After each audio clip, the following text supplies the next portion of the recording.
Okay, thank you very much tonight for joining us for the Dearborn Public Library program. Thank you we're talking with Mr. George Black, and we'll be talking about his new book, The Long Reckoning, War, Peace, and Redemption in Vietnam. First off, a couple points. We'll be talking with Mr. Black for about, say, 30 to 40 minutes. Then we'll have a 10-minute or so Q&A session. So if you want to ask any questions, you can do it through the chat button, also the Q&A button down at the bottom of the screen. Please, and in the future, on a future event on Tuesday, June 27th, I'll be talking with Mr. William Shelby on his book, We Should Not Be Friends, as part of our summer reading program. So I'd like to introduce Mr. Black. Mr. Black is a writer, journalist, and editorial consultant living in New York City. He is the author of 7 previous books on subjects ranging from the Chinese democracy movement to the River Ganges, from conflict in Central America to the 19th century exploration of the American West, as well as many long-form magazine articles on international politics, culture, and the environment. Both his books and his magazine work have won numerous awards and honors. So I want to say thank you very much, George, for joining us tonight. I really was touched by your book, how the healing aspect, that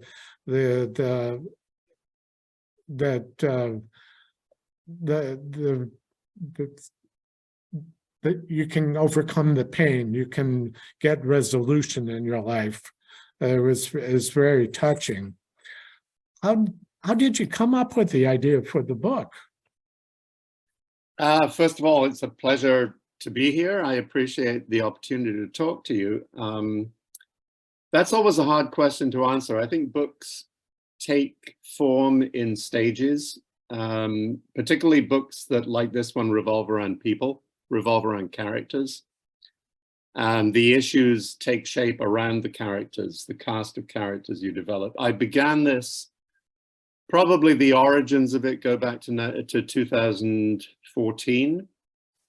And like many people, I was fascinated by the subject of Agent Orange in Vietnam, why it had been used there, what the consequences of it were.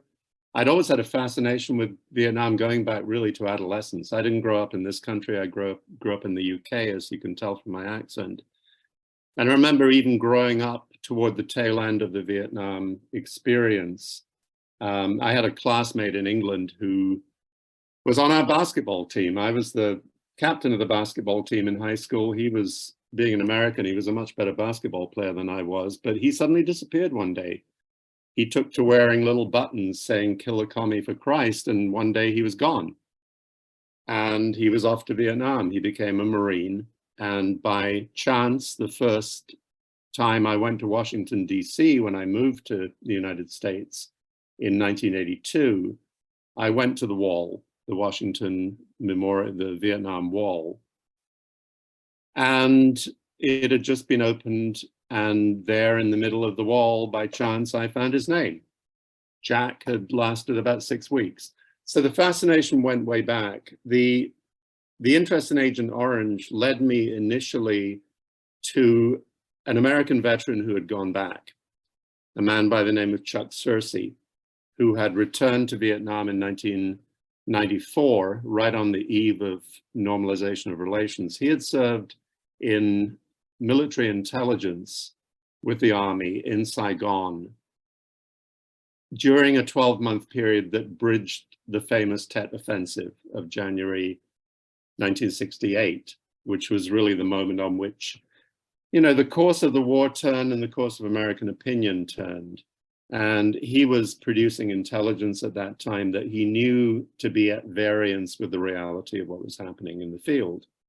And he and his colleagues were producing the intelligence that their superiors wanted to hear rather than necessarily the truth about what was happening. And then through him, I met a second veteran who had really the other side of the coin. Chuck was sitting in Saigon analyzing the war and had devoted much of his life since the war to a very particular small area just south of the old demilitarized zone, where there was a particularly severe problem with both the aftermath of Agent Orange and the vast quantity of unexploded munitions that had been left behind. And Manus had fought as a Marine, as a regular 19-year-old draftee in that very particular small area. So that was sort of where it began, was these two very compelling, very different characters and the different facets of the war experience they had shared. And it led me very quickly to an understanding that this particular area of Vietnam, and this is the two very, very small provinces that are immediately south of the former demilitarized zone. They're bounded to the west by the Lao border and the famous Ho Chi Minh Trail, which ran through Laos and then entered Vietnam just south of the demilitarized zone. It's the narrowest part of Vietnam, literally from the border with Laos to the ocean, the South China Sea, is about 35 miles in places. So it's a very tiny, compressed area, and it has a lot of peculiarities. And I wanted to find out why the destruction of the war had been worst there, worse than anywhere else in Vietnam. By which I mean the number of people on both sides who were lost, missing in action, the number of American casualties, the volume of bombs that were dropped, the volume of defoliants, herbicides like Agent Orange that were sprayed, and therefore why the consequences of the war were so extreme in this area, and why people like Chuck and Manus had gone back to address the long-term legacies that the war had left there. And they led me in turn to a group of other people. I think of them as forming, those Venn diagrams where circles intersect. Yeah. And I found really there were three. One was the veterans who returned, like Chuck and Manus. Another was a group of women who grew out of a religious tradition, particularly the Quakers. Two of the three I write about had actually worked in Vietnam during the war. One from a Quaker organization, the other from a closely allied, related humanitarian organization. And the third was a younger woman who was the daughter of an American veteran who passed away as a result of Parkinson's disease, which is a disease associated with exposure to Agent Orange. And then the third group was scientists who came to Vietnam to unravel the great problem of Agent Orange. What was it? What did it do? Who did it affect? Why? What could you do about it? And the common feature, all of these people intersected. They all got to know each other. They all got to work together in different ways. And they all came really asking the same basic question, which I think makes them so important and so distinctive. They didn't come in offering solutions. They didn't come and say, here's what we can do. They came in and said, what do you need? And they appreciated that it was up to their Vietnamese partners to define that. And they came with a lot of humility. And, Vietnam had had a lot of years of being told by foreigners what it needed, and it hadn't worked very well. First the French and then the Americans. So I think that set these people apart. And they each turned out in their different ways to be very charismatic characters. And as a writer telling stories, really what you do is you find people who have great stories and you try to put them in order and structure them. And all of these people had extraordinary personal stories and are extraordinary characters. Yeah. But it took 9 years, probably start to finish, to do the book. Yeah, I imagine because you had to talk to, it felt like you were there sometimes talking to people. So I imagine that takes a lot of time. Yeah, I've been to Vietnam now 9 times since 1984. I've been to Laos a couple of times, and I've always, I think on almost every trip except maybe one, tried to spend time in this particular small area, these 2 provinces where the destruction was worst, and developed some very good Vietnamese contacts there as well. People who partnered with these various American and Canadian individuals. And it's a unique part of the country for many reasons. It contains the famous ancient city of Hue, which was the scene of the greatest battle of the war, the biggest, longest battle of the war, which happened during the Tet Offensive when the Viet Cong and the North Vietnamese forces occupied Hue, which is the ancient imperial capital of the country. And it's really as near as you can get to a kind of symbolic capital of the country when it was divided. It was the seat of the traditional monarchy. It was a stronghold of Buddhism, of French Catholicism. And it's also a very beautiful place. And even though it was heavily damaged, parts of it were destroyed during the Tet Offensive, it's been very much restored. It's one of the principal tourist attractions in the country. It's a gorgeous city. This area is also home to some of the most famous battlefields that, you know, when you talk to American veterans about where they served, some of the most notorious places, Khe Sanh, the great Marine base, which was besieged by the North Vietnamese army for 11 weeks during the same period of the Tet Offensive. Con Thien, which was this famous outpost right on the demilitarized zone that was under bombardment from the north for months on end, and Manus Campbell spent 6 months there. The A Shau Valley, which a lot of Americans who served in Vietnam regarded as the most terrifying place you could be sent, and was really the principal North Vietnamese stronghold in South Vietnam, the former South Vietnam. It's also an incredibly beautiful place. You know, the mountains rise almost vertically from the coastal plain where the rice is grown. So you have this wonderful landscape of rice paddies and small peasant villages, and then these extraordinarily beautiful mountains that go up to 6,000 or 7,000 feet. And so it's a very compelling place. It was a very frightening place for those who fought there. And the Marines in particular suffered very badly there. And Manus, like many, has really struggled with a lifetime of post-traumatic stress disorder because of the combat experiences he went through in that area. Well, you described in the first part of your book how in the Quan Tri and Thuy Truyen provinces, seemed like all the action in the war happened there, and it was horrible battles. It was a particularly, I mean, you know, a lot of Vietnam for combatants on both sides, and I've met plenty of North Vietnamese and former Viet Cong. You know, there were many areas of the country that were particularly nightmarish, but I think this northern sector, South Vietnam, the country that used to be South Vietnam, was divided into 4 military zones. And the northernmost of them, below the demilitarized zone, was called I Corps, figure 1, Roman figure 1, but they called it I Corps. And it's certainly true that because of its strategic importance, it was always a target for the North Vietnamese to capture within the South. And because these 2 provinces were also cut off, there's a spur of the mountains that essentially separates the country in 2, just south of the city of Hue.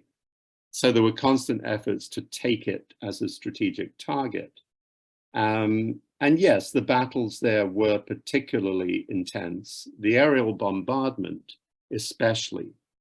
I mean, if you can think about it this way, the province of Quang Tri that you mentioned is smaller than the state of Delaware. It received a greater tonnage of bombs than the whole of Germany in the whole of World War II. Wow. Which is quite a statistic to absorb.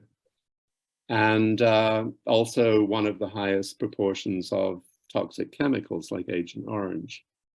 And, you know, one thing I try to do in the book is to, I think most Americans who are familiar with the story of the war, either because they experienced it or they've read about it subsequently, most Americans tend to think of two Vietnamese, one in particular, Ho Chi Minh, as kind of the mastermind of the war, the supreme authority. And the other was their great military commander, General Bo Minh Giap, who had defeated the French in 1954. One thing I wanted to try to show in the book was that those who were really in control of the war during the worst period were not actually Ho Chi Minh and General Giap. They were a very hardline member of the Politburo, the Communist Politburo, called Le Duan, and his closest military ally, who was the other five-star general in the country, apart from General Giap.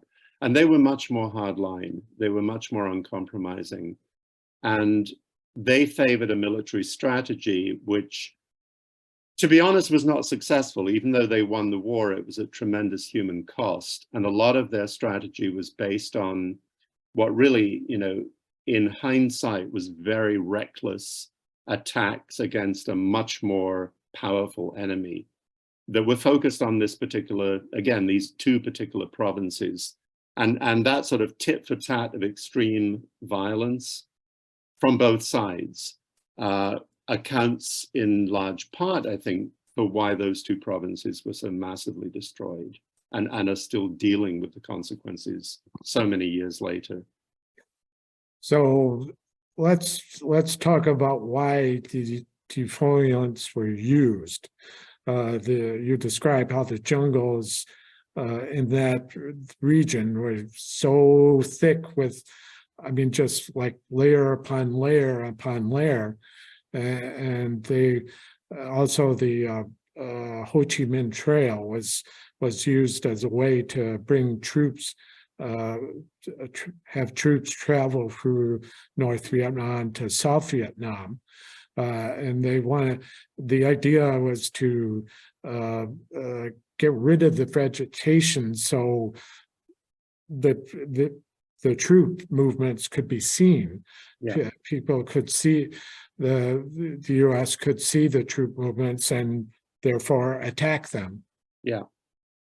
Yeah, that was the assumption on which a lot of it was based. There were actually two parts to the defoliation campaign. The one we hear most about, and which used close to 2/3 of the chemicals that were used.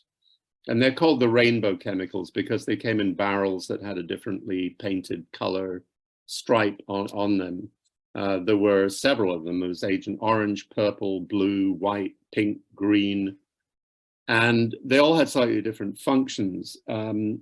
Agent Orange and Agent Purple in particular were designed, as you say, to clear forest cover. Agent Blue in particular, and to some extent Agent White, were used to destroy food crops. There was nothing particularly controversial about the use of Agent Orange at the time. People assumed, military planners assumed that it would, as you say, expose enemy troops to aerial attack and you know, destroy the areas in which they found shelter, created their rearguard bases. Agent Blue and Agent White and the use of chemicals to destroy food was much, much more controversial. When the program began, President Kennedy strongly opposed it. There was a feeling that it was inhumane, that it violated the laws of war, and his generals and some very hardline diplomats and members of the State Department pushed Kennedy eventually to give permission. The problem with Agent Orange, well, the problem with both was that they were founded on fallacies. In the case of food destruction, the idea was that you would deprive the enemy of their food crops. What happened in effect was that you destroyed the civilian population's access to their food crops, which were often in Viet Cong controlled areas. And sometimes people were forced to give Viet Cong troops part of their production. Sometimes they agreed voluntarily. Sometimes it was just a mistake and the American planes were destroying food crops that were used by the local peasants. And that antagonized the very people it was meant, the war was meant to support. In the case of Agent Orange, the problem with spraying dense tropical, subtropical forest canopy, you don't just fly over, spray chemicals on it, and the problem's solved. It takes one after another of these repeated runs, because you would fly over the first time, you'd get the very top level of leaves. They might be 200 feet above the ground. And then in some cases, in areas where I write about, there were as many as 11 successive flights to try and destroy the forest cover. And then once you'd done so, to keep it down. And one general, I quote in the book, American general, said, you know, it was like sending a postcard to the enemy. It's like, we are now spraying your hiding place with chemicals. In about 3 weeks, all the leaves will fall off. And when that happens, we'll come back and shoot you dead from airplanes. Well, if you're smart and you're Viet Cong or North Vietnamese, you say, okay, I'll go somewhere else, which is exactly what happened. So militarily, it was just a very, very poorly thought out technique. Now, and then what happened? So it caused a lot of destruction to plants, to animals, and left quite a bit of destruction in its wake. The trees are gone. Now there's grass. Sometimes you'll see you talk about, sometimes you see the paths, the holes it made, and it also left a lot of destruction with a lot of birth defects, and it is still being felt to this day. Yeah, yeah. Well, it is, and it has affected many, many thousands. No one really knows how many of American veterans, Vietnamese veterans and civilians, the children and offspring on both sides. And it's a very complex political and scientific problem. I think it's true to say that at the time, we're talking about the mid to late 60s mainly, we had no environmental protections as we know them today. There was no federal environmental protection agency until 1970. These chemicals were widely used in the United States. There was no great concern about their harmful effects. We had just woken up to the fact that DDT as a pesticide caused problems to wildlife. But Americans used these chemicals freely. They were used in agriculture to keep down weeds and pests. They were used to clear rights of way for railroads, for highways, for electricity lines. But the problem in Vietnam is that they were used in such high quantities and at such high concentrations. And the assumption was that if there was a problem, it wasn't really something to worry about because these chemicals were aimed at the enemy. They were not aimed at Americans. Now, what we know now from military records, including records that affect Manus Campbell, who is one of the central characters in my book, is that American troops were very frequently in the vicinity of Agent Orange when it was sprayed. And many years after the war, Manus Campbell told me a story which I will share, which is not actually in the book. It's a very personal story that he's allowed me now to share, which is that many years later, a woman friend of his, girlfriend of his, miscarried a fetus that lacked all 4 limbs. And he swore after that that he would never have a child. And so these birth defects, which affected veterans and civilians on both sides, they probably now number somewhere in the low to mid hundreds of thousands of Vietnamese, and many of the children of American veterans. And there are cases now in Vietnam down to the 4th generation. Wow. And what you can't do with the toxic chemical, we know how it works. It's called dioxin. It's the most toxic of all known man-made chemical compounds. It enters the food chain through fat, through fatty tissue. It builds up in fish and chickens and other animals that use contaminated water and soil and sediment. And it's transmitted from them through the food chain into human blood and into, worst of all, saddest and most tragic of all, human breast milk, because human breast milk is very high in fat. And so you have this tragedy, which is that the main mode of transmission is you have the most health-giving, life-giving substance in the world, breast milk, and that's how this dioxin is transmitted to the next generation. And it messes with human genes. It causes a wide range of deformities, and in those who are directly exposed, particularly a lot of cancers. But it took many years even for American veterans to have this recognized. I mean, the American government was not sympathetic after the war to the plight of the veterans who served in Vietnam. No one really knew how to talk about Vietnam because it was an experience Americans had never had before. It was a lost war. And those who came home were alienated from their society. Their politicians didn't want to deal with their problems. Everyone wanted to sweep it under the rug and pretend it was in the past. So it took Americans really more than 15 years before they got attention to their problems, there was just this inescapable pattern of disease that correlated with service in Vietnam.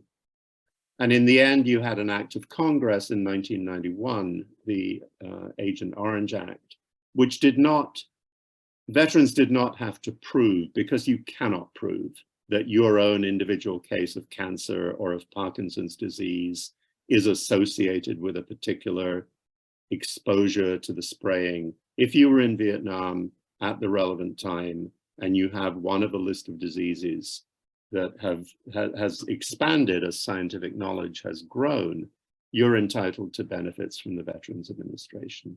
So it took American veterans 15 years to get that recognition. It took Vietnamese at least another 15 years before the Americans would even talk about it.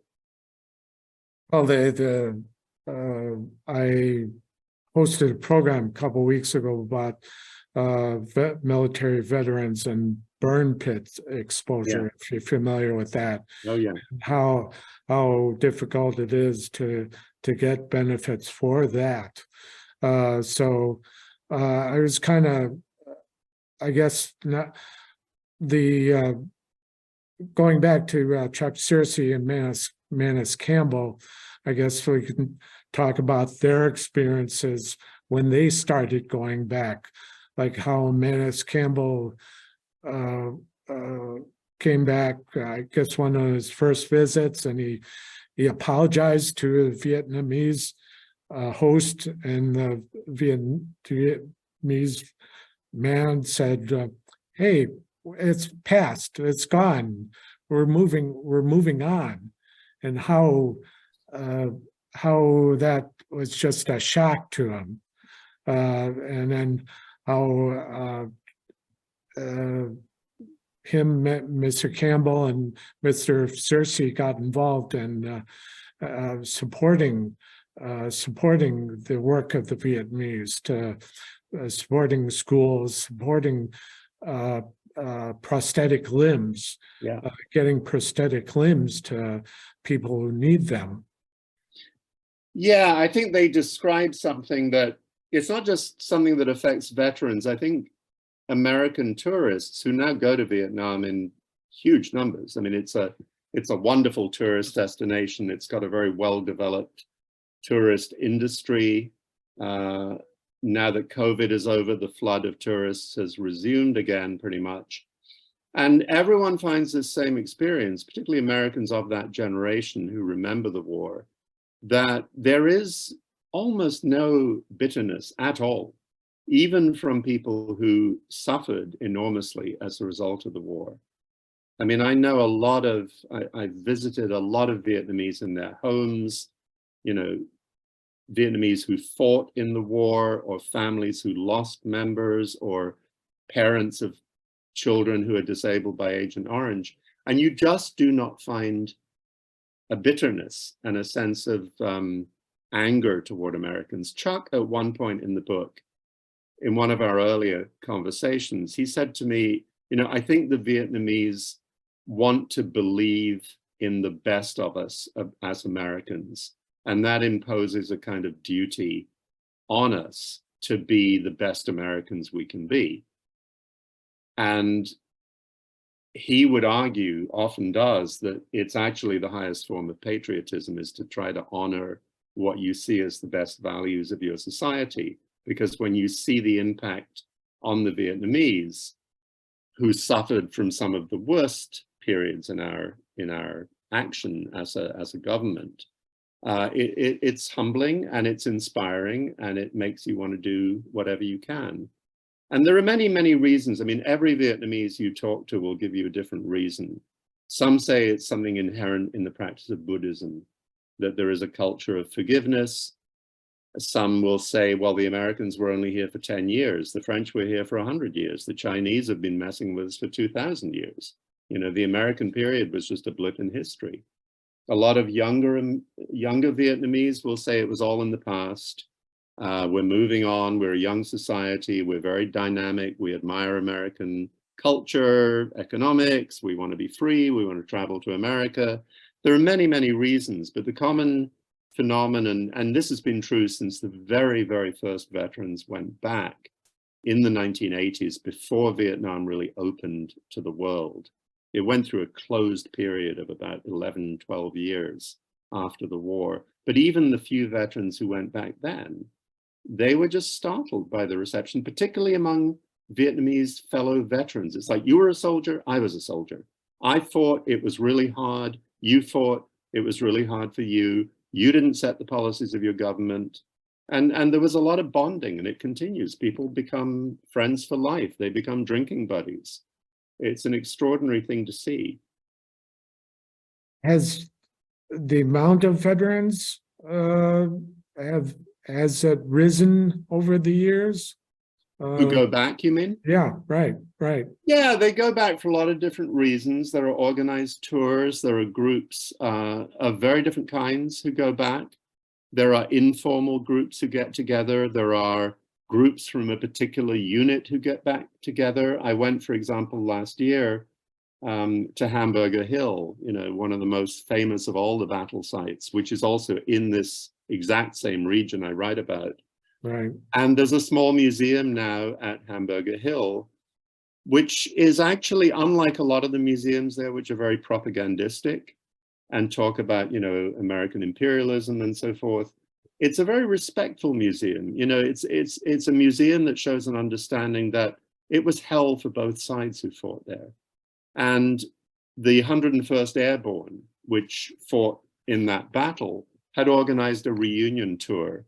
And the visitor's book, it's a very little visited museum. It's in a very remote place.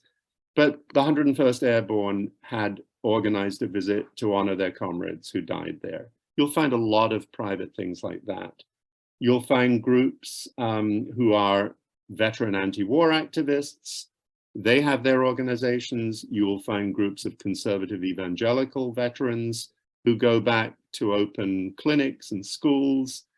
I know there's one story I tell in the book, which to me illustrates the point that this doesn't have to be a partisan issue. It may have been in the past.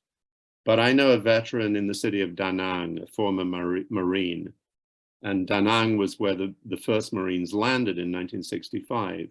He now lives there. He's been there for some years, married a lovely Vietnamese woman. And every spring, every Easter time, he works with a former airborne veteran who is a Trump supporter, who wears a red MAGA hat, Politics could not be more conservative. The Marines could not be more radical. And every spring, they take a consignment of bicycles to ethnic minority children who live in the Ashaw Valley where Hamburger Hill is, so the kids can get to school. You know, it's not a partisan thing, it's a human question. Oh, that's beautiful. That's great. Maybe let's talk about the other people in the book that have supported efforts to get aid for Vietnam, like Lady Borton. She had quite a career as a writer. Yeah, yeah. Well, she's not a Quaker herself, actually, interestingly. She's the child of a longtime Quaker family. And she really espouses a lot of Quaker values. She was in a province which is a near neighbor to the two I write about, Quang Ngai province, for 2 years during the war, working in a clinic which provided prosthetic limbs to the many disabled people at that time, 69 to 71. And she is representative of a tradition where, again, it's based on the experience and knowledge she acquired during the war. And she has carried it forward and really is, you know, probably, I would say, knows more about Vietnam and more deeply than any living American. She's lived there on and off for the greater part of the last 30 to 35 years in Hanoi. She's now mainly back in the United States, working on a variety of writing projects. But she and the other women who came out of that tradition, it's not just, it's like with Chuck Searcy and Manus Campbell and also the scientists I mentioned, it's not just a question of, you know, here are honorable people doing good and noble things. These are people who move the needle politically in a very significant way. There's a famous quote of the great anthropologist Margaret Mead saying, you know, something, I don't remember the exact words, but something to the effect of, never doubt that a small group of highly motivated individuals can change the world. Indeed, it's the only thing that ever can. And I think the people I write about are emblematic of that. You know, Lady Borton and Chuck Searcy were largely responsible behind the scenes for pushing Bill Clinton to make this breakthrough visit to Vietnam in the year 2000, where he made a major commitment to help the disabled. He had the first overtures really at an official level to talk about the consequences of Agent Orange. The scientists who worked on Agent Orange, who were largely Canadians working with their Vietnamese partners, accounted for breaking through this enormous roadblock that the American government would not talk about Agent Orange until into the 2000s. Literally, I know American diplomats from that era who were forbidden even to utter the words in public because it raised all these questions about reparations and corporate liability for companies who produce the chemicals. So these people, you know, the scientists went in and said, this is a problem you can actually fix. Because for a long, long time, we knew that so much of Vietnam had been sprayed, about 1/6 of the land area of South Vietnam, and that possibly millions of people had suffered health impacts. So the question, you know, how do you get a handle on this? How do you begin to understand and do anything useful? It's overwhelming. And what they did, again, this study that they did with their Vietnamese colleagues was done in the same valley where Hamburger Hill is located, which is really, you know, the single most important place in my book because so many things happen there. And they went and they said, okay, if you can isolate in one place where there's no industry, so rural area, it's full of ethnic minority peasant people, there's no factories, there's nothing else that toxic chemicals can come from. And if you find dioxin here, there's only one place it could have come from. And that was the spraying. So they did an intensive study of this one valley over 3 years. And they found essentially, to everyone's great relief, that ordinary farmland and forest land, it had gone long ago. It had dissipated just through natural processes. And even from the water supply, it wasn't a major threat anymore. Where it was isolated in certain kinds of food, and it was isolated in areas where the Americans had had their bases. And there was one particular base there in the valley where they found a lot of chemical residue and they found a lot of birth defects. And from that, they said for the first time, look, this is a problem you can manage. You can clean up these hot spots around old American bases, and you can know where the patterns of disabilities are worse, and you can get a handle on it, and you can get some aid to these people. So in every case, they're not just good people doing the Lord's work. These are people who led to major significant breakthroughs that over time have healed the relationship between the former enemy countries. That's why they're special. Oh yeah, with the dioxin, like you described, you essentially bake the earth, Yeah. like 300 degrees or so. So, and there's just some spots you just can't go, they're blocked off because it's just impossible to get rid of it, mostly like ponds and lakes and stuff. Well, you can get rid of it now that you know where it is and where the concentrations are. There is there were two main air bases where the campaign was based. One was in Da Nang, where the Marines first landed. The other was in Bien Hoa, which is near Saigon, Ho Chi Minh City as it is now. And they discovered, not surprisingly, because of, that's where the chemicals were loaded into the aircraft, they'd be spilled there, the tanks would rupture. So they found those big hotspots. Da Nang was cleaned up successfully, completed several years ago. There is now a project underway to clean up Bien Hoa. And when I was in the valley, the Hamburger Hill location, it's called A Chau, I was there in November, and the Vietnamese army has now begun to clean up that area. They're using a different technique, but they're digging up the soil. They are treating it to destroy the dioxin, and that area will be safe again. The bigger challenge, which is more, in an odd way, it should be the easier one because it's a simple humanitarian question, but it's actually been politically the most difficult, is getting aid, humanitarian aid, to the people who need most and are least able to help themselves. These are extremely poor people for the most part. And, the United States has now committed hundreds of millions of dollars to cleaning up these two big air bases. But it's still a struggle to get a significant amount of money to the families, not just the victims themselves, but the families. You've got a lot of families now who are getting older, and the kids who were most afflicted after the war, they're now reaching middle age. A lot of them are dying or have died. But there's a lot of families now struggling where parents are in their 60s and 70s and they're dealing with kids in their 30s and 40s. And these parents are housebound looking after their kids 24/7. It's tremendous hardship. And it doesn't take much to change the lives of these families. If you are determined to reach them, $1,000 in rural Vietnam can transform the life of a family.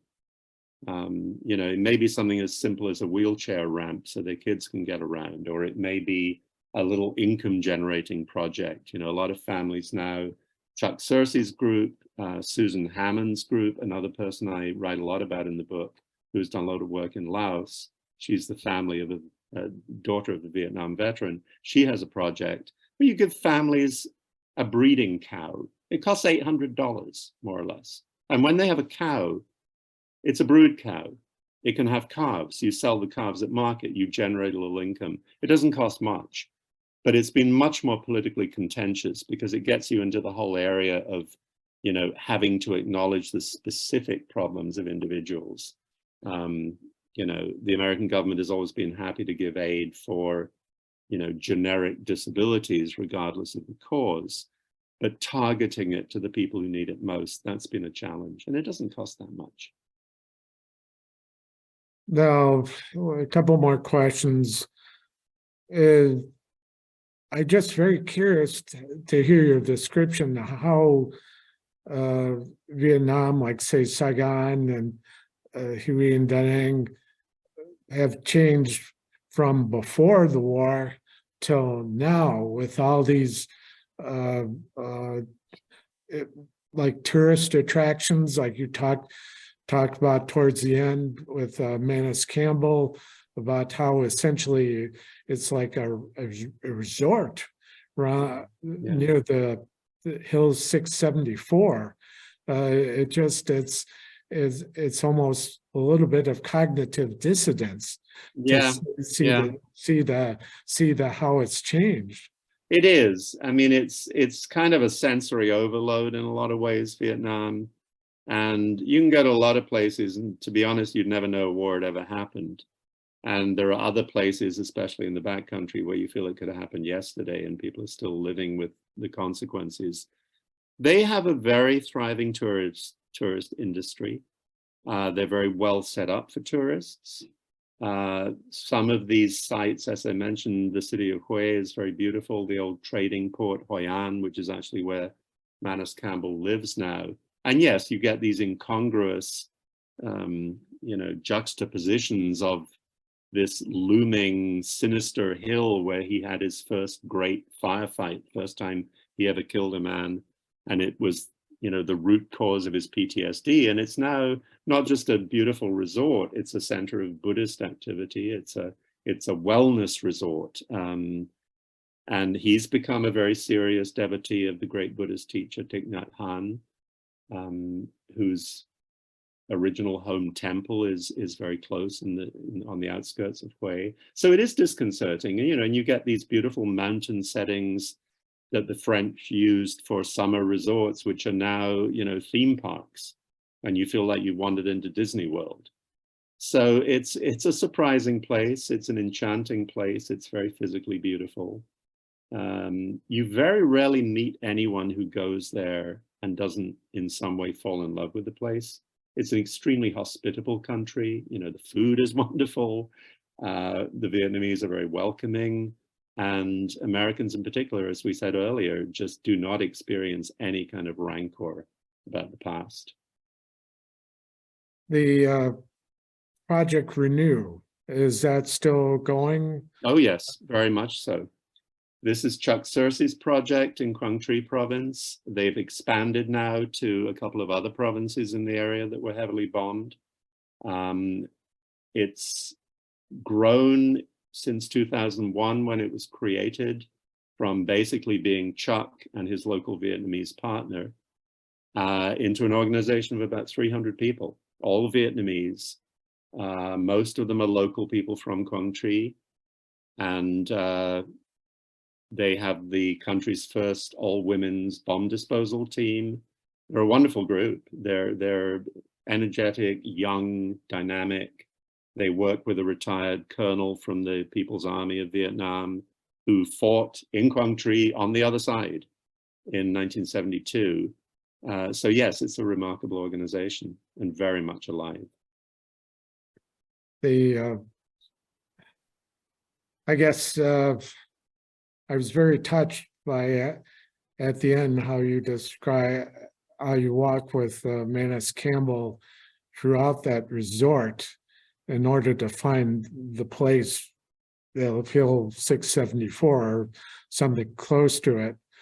I guess this may be a tribute to both your writing and to him. Do you think he's found some sort of peace?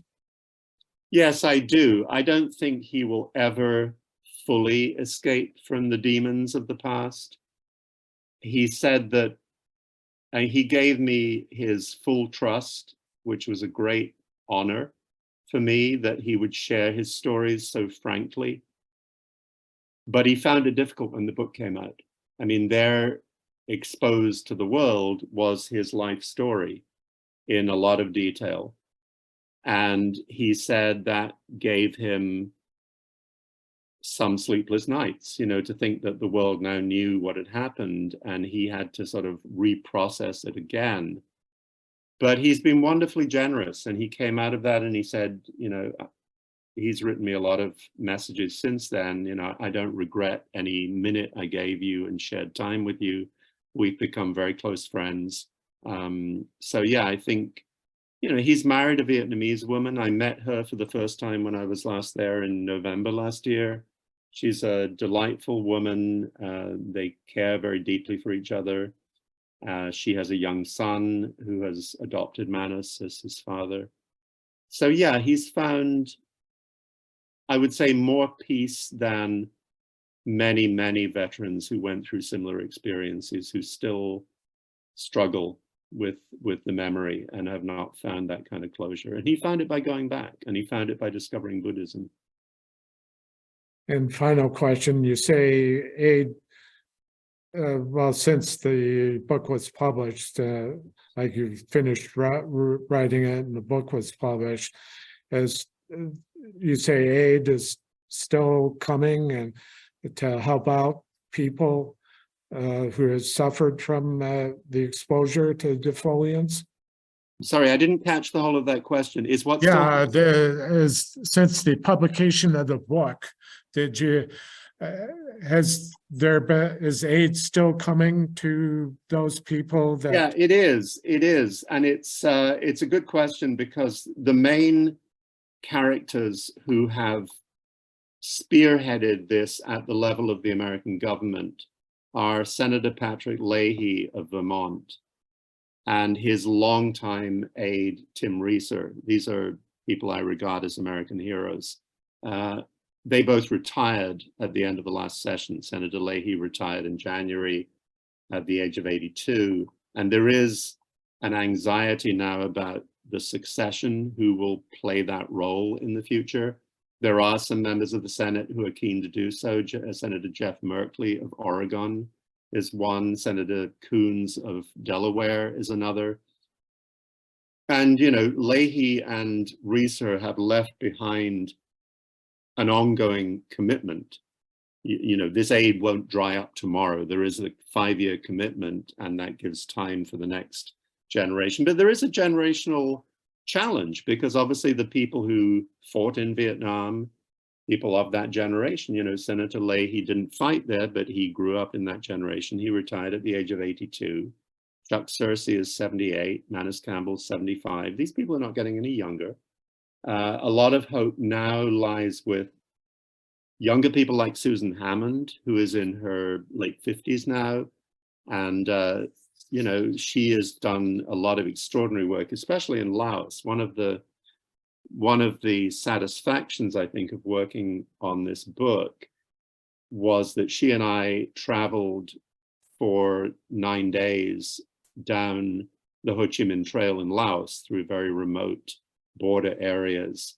And she has been documenting how many Lao people still suffer from Agent Orange related disabilities. And this was one of the great deep secrets of the war, that Laos was also sprayed with Agent Orange and other chemicals. And I managed to document that, and Susan and her team were documenting how many disabled people there are in the sprayed villages.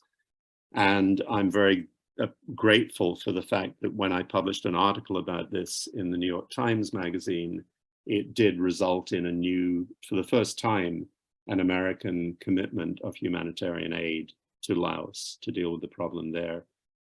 So yeah, you know, it's a bit, everyone's a bit nervous about this generational shift. And there are good people in Washington particularly, and actually in Hanoi, in the American embassy. I'm very, very impressed by the team of people who are now running a wide range of programs on wartime, post-war reconciliation issues for various parts of the US government, State Department, Defense Department, USAID, Agency for International Development. So, you know, I'm a little nervous, but also quite optimistic that the will is there. Okay. All right. Well, is there, have a call out for questions? Anybody online have any questions like to ask? Okay. All right. Well, I want to thank you very much, George. I was very touched by your book. Thank you. I mean, to